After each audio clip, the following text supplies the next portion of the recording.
हर हर महादेव। अगर आप प्राकृतिक सौंदर्य से ओतप्रोत अनछुए पर्यटन स्थलों की यात्रा के शौकीन हैं, तो चूड़धार चले आइए। यहाँ की वादियाँ जहाँ अध्यात्म का एहसास देती हैं, तो वहीं हवा की शीतलता तनमन को सुकून देती है। हिमाचल प्रदेश के सिरमौर जिला के तहत शिवालिक पर्वत श्रृंखला की सबसे ऊंची चूड़धार चोटी हिमाचल व उत्तराखंड के लोगों के आराध्य देव शिरगुल महाराज की तपोभूमि है। 8 से 18 किलोमीटर की चढ़ाई के दौरान प्रकृति अपने विभिन्न रंगों से आपको सराबोर कर देगी। कहीं बुरांस से लदे पौधे तो कहीं बर्फ आपका स्वागत करेगी। कैसे पहुँचे चूड़धार? नौहराधार के अलावा हरिपुरधार, कुपवी, चौपाल, नेरवा और पुलबहाल आदि स्थानों तक वाहनों से पहुंचा जा सकता है। सोलन से राजगढ़ होते हुए नौहराधार पहुंच सकते हैं या सोलन से पुलबहाल होते हुए भी चूड़धार पहुंच सकते हैं। यहां से आप ट्रेकिंग शुरू कर सकते हैं। अगर देहरादून की तरफ से आ रहे हैं तो विकास नगर मीनस पुल से होते हुए भी सड़क है।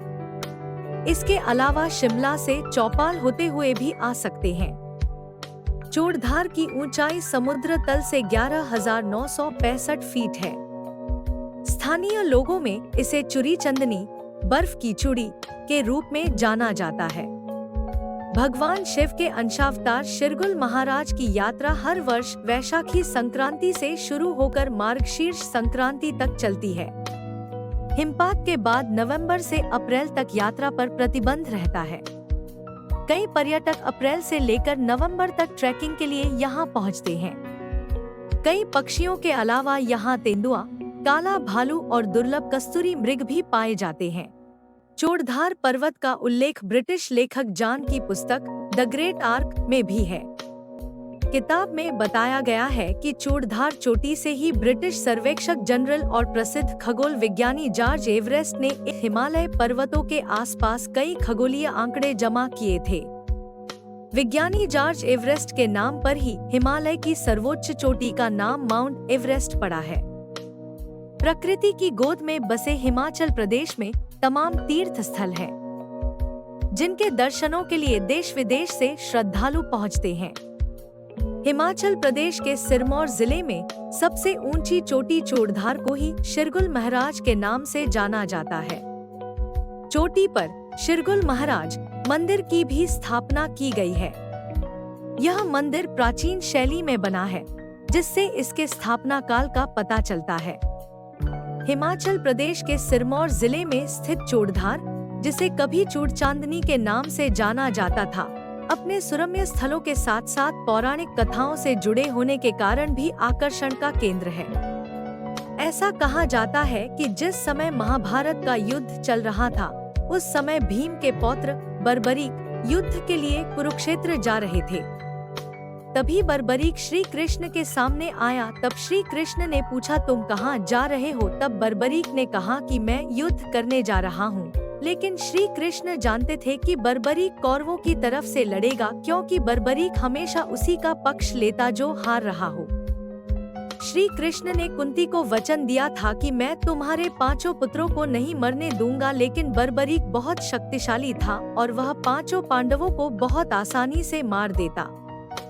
भीम के पौत्र बर्बरीक के समक्ष जब भगवान श्री कृष्ण उसकी वीरता का चमत्कार देखने के लिए उपस्थित हुए, तब बर्बरीक ने अपनी वीरता का छोटा सा नमूना मात्र ही दिखाया।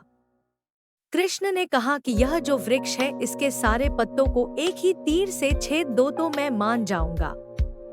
बर्बरीक ने आज्ञा लेकर तीर को वृक्ष की ओर छोड़ दिया।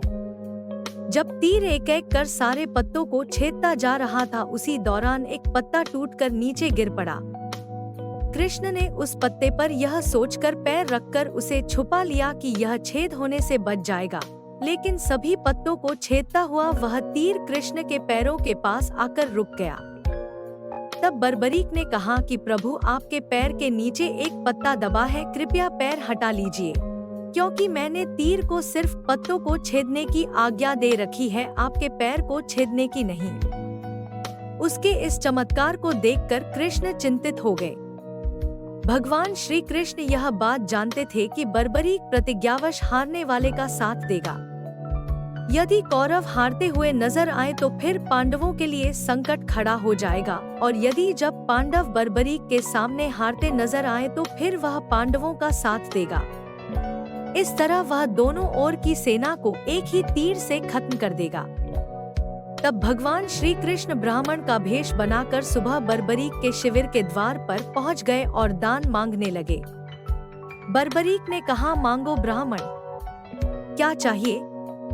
ब्राह्मण रूपी कृष्ण ने कहा कि तुम दे न सकोगे।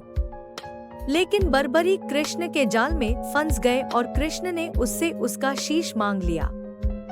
बर्बरीक द्वारा अपने पितामह पांडवों की विजय हेतु स्वेच्छा के साथ शीशदान कर दिया गया। लेकिन बर्बरीक ने कहा, मुझे महाभारत का युद्ध देखना है। तब श्री कृष्ण ने बर्बरीक का कटा हुआ सिर चूड़धार की चोटी पर रख दिया और बर्बरीक ने चूड़धार से पूरा महाभारत युद्ध देखा। इस बलिदान को देखकर दान के पश्चात श्री कृष्ण ने बर्बरीक को कलयुग में स्वयं के नाम से पूजित होने का वर दिया। आज बर्बरीक को खाटू श्याम के नाम से पूजा जाता है। हजारों लोग हर दिन अपने आराध्य देव के दर्शन के लिए चूड़धार पहुंचते हैं। प्रत्येक वर्ष गर्मियों के दिनों में चूड़धार मंदिर की यात्रा शुरू हो जाती है। इस समय बड़ी संख्या में अनेक भक्त शिरगुल महाराज के दर्शन के लिए पहुंचते हैं। सर्दियों में वहां पर्वत की चोटी बर्फ से ढकी रहती है, इसीलिए सर्दियों में चूड़धार मंदिर जाना ठीक नहीं रहता है। चूड़धार चोटी पर भगवान शिव की एक विशाल प्रतिमा देखने में आकर्षक है और आपको महाभारत और रामायण जैसे प्राचीन भारतीय महाकाव्यों की कहानियों में ले जाती है। धौलाधार, ग्रेटर हिमालय और उत्तराखंड की कुछ बड़ी चोटियों जैसे स्वर्ग रोहिणी 6252 मीटर, बंदरपूंछ और अन्य, केदारनाथ 6940 मीटर और बद्रीनाथ 7138 मीटर के खूबसूरत नज़ारे साफ दिन में देखे जा सकते हैं। चूड़धार की शुरुआत खड़ी ढलानों से होती है और इसमें चढ़ाई और उतराई मध्यम रूप से कठिन है। इन रास्तों पर पैदल यात्रा करने के लिए आदर्श महीने मई, जून, अक्टूबर और नवंबर हैं। चूड़धार ट्रेक आपको हिमालय की सबसे ऊंची चोटी पर ले जाता है। यह ट्रेक आपको धरती पे स्वर्ग का अनुभव निश्चित रूप से करवाएगा। ट्रैकिंग के दौरान आपको कई तरह की जड़ी बूटियों के पेड़ भी दिखाई देंगे जो कि आपको शायद ही और कहीं देखने को मिले। इस जगह पर शिव भगवान की एक बहुत ही सकारात्मक लहर चलती है। इस ट्रेक का रास्ता घने जंगलों से होता हुआ जाता है, जो कि सच में आपको एक बहुत ही शानदार एडवेंचर कराएगा। यह दृश्य इतना शानदार होता कि आप उसे चाह के भी नहीं भूल पाओगे। प्रतिकूल तापमान और वर्षा के कारण यह यात्रा मानसून के पहले और बाद के मौसम की यात्रा के रूप में योग्य है। दिन के समय औसत तापमान 25 से 15 डिग्री सेल्सियस के बीच रहता है, लेकिन रात का न्यूनतम तापमान काफी कम होता है। सुबह जल्दी अपनी यात्रा शुरू करें, क्योंकि यह एक लंबा ट्रेकिंग दिन होगा। जब आप शिखर पर पहुंचेंगे, तो आपको किन्नर कैलाश, श्रीखंड महादेव, केदारनाथ और बद्रीनाथ जैसी ऊंची हिमालयी चोटियों के लुभावने मनोरम दृश्य देखने को मिलेंगे।